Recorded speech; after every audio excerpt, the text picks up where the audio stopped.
আজকে আমরা মান্ডালা আর্টের কিছু বেসিক শেপগুলো জেনে নেব। নমস্কার সবাইকে, আমি এশা। আশা করছি আপনারা সবাই খুব ভালো আছেন, আমিও খুব ভালো আছি। তাহলে কথা না বাড়িয়ে চলুন ভিডিওটা শুরু করা যাক।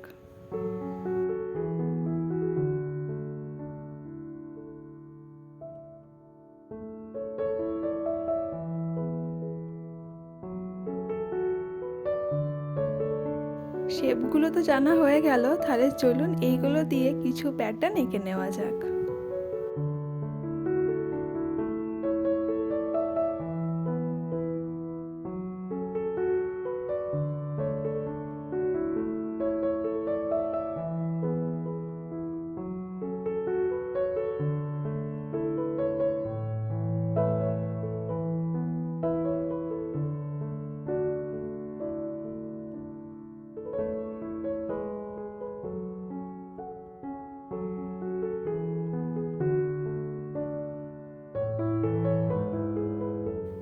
মান্ডালা আর্টের এই প্যাটার্নগুলো ভীষণই ইজি, আর যারা বিগিনার্স তারাও খুব ইজিলি এগুলো এঁকে নিতে পারবে।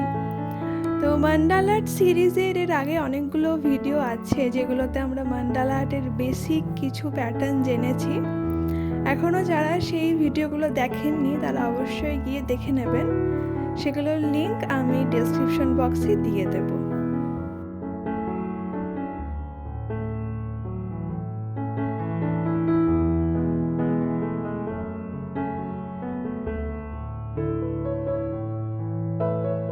আমি আগেই বলেছি যে মান্ডালা আর্টের এই প্যাটার্নগুলো বাড়িতে প্র্যাকটিস করতে হবে, কারণ প্র্যাকটিস করলেই এগুলো ভালোভাবে রপ্ত হবে আর আমরা আরও ভালো ভালো মান্ডালা আর্ট আঁকতে পারবো।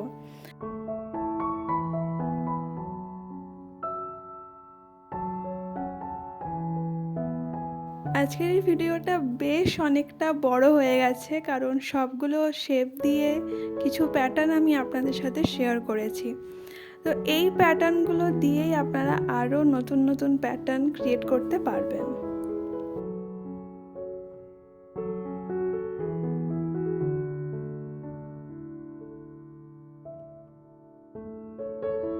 আগেই যেরকম বলেছি যে আমরা যেহেতু বিগিনার্স, তাই এখনই অনেক বড় বড় প্যাটার্ন আমরা আঁকবো না।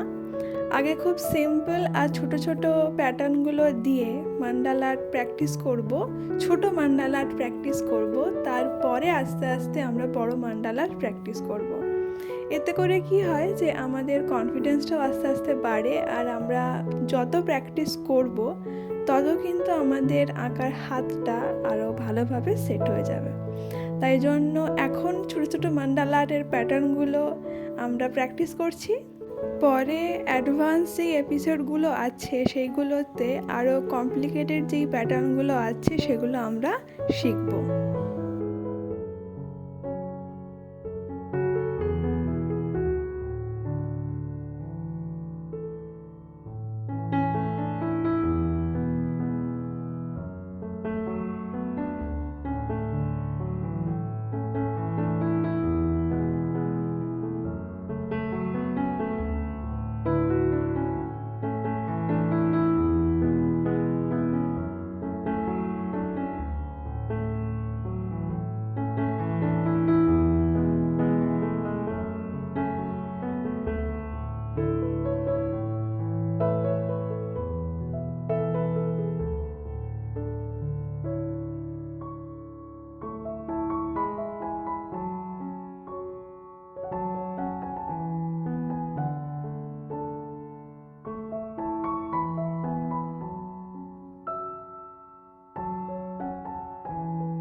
আজকে এই পর্যন্তই। পরের ভিডিওতে আমরা এই মান্ডালা প্যাটার্নগুলো দিয়ে মান্ডালা আঁকবো। তো দেখা হচ্ছে পরের ভিডিওতে। সবাই খুব ভালো থাকবেন।